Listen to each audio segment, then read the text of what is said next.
First of all, I want to thank everybody for uh, listening to my videos and following the Soul Focus group wherever we are. We really believe that we are doing something dynamic out in the world. We're offering a solution to racism. Most people are talking about racism from a standpoint of only raising people's awareness. We are actually on the road to ending it. We can see the end of it. We know how it ends. We've seen the end of the movie. Uh, you say, well, that doesn't make any sense because, you know, I can't see the end of racism. I can't see racism ending in our lifetime. Well, we see an end to it, and that end is human solidarity. We see human solidarity being restored all over the world. I know you can't see it. The average person can't see it, but when you're inside of it, it's very, very clear. Racism was designed to break us apart. Human solidarity brings us back together again.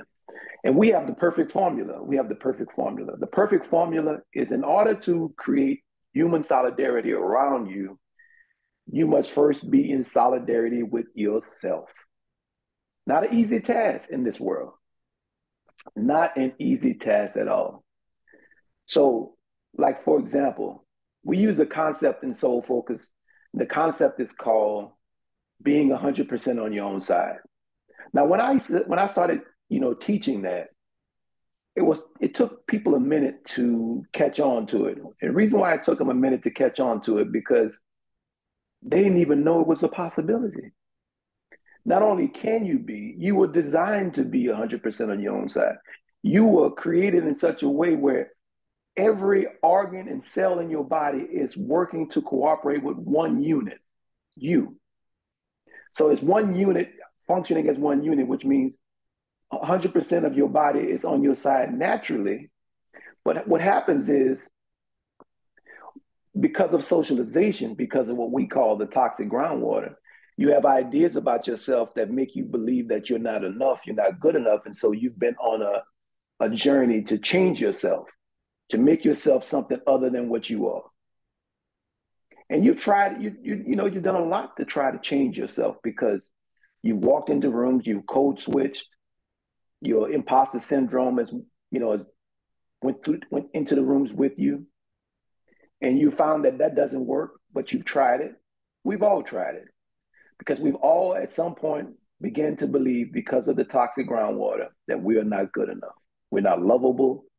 We're not smart enough. We're not intelligent enough. We're not this enough. We're not that enough. And we could go on forever. What we are not enough. And it's all an illusion. It's all a game. There's nothing wrong with you. There's nothing wrong with me. Never has been. But my life, I spent most of my life seeing myself from that point of something is wrong with me.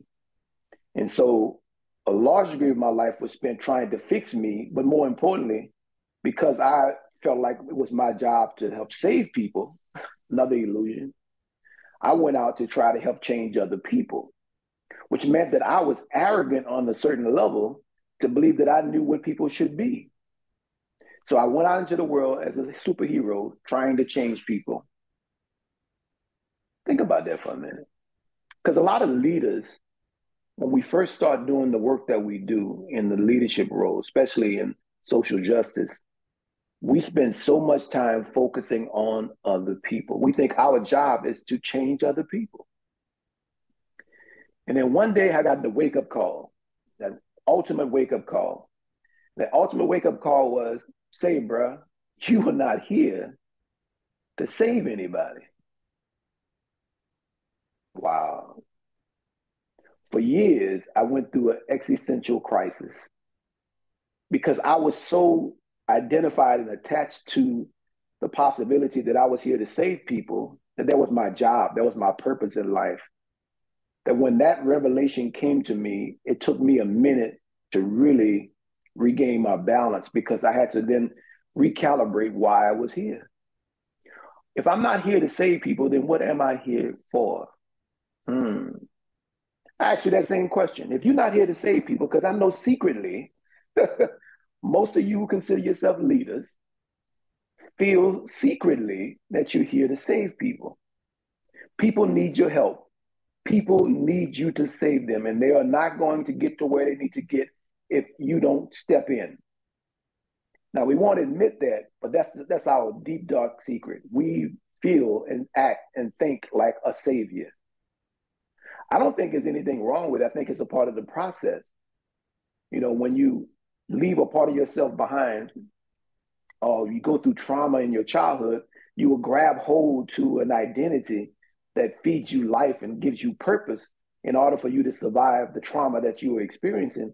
But at some point, when you get ready to start thriving, you're going to have to come clean with yourself.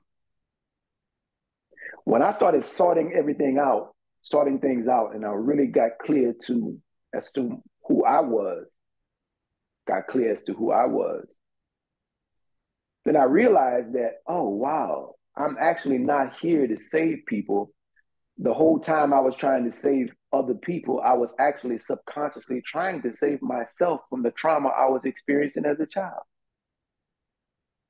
And because I was trying to unconsciously save myself and not knowing it, I made a mess of a lot of things. Because that meant I was experimenting in other people's lives when I really was trying to save myself.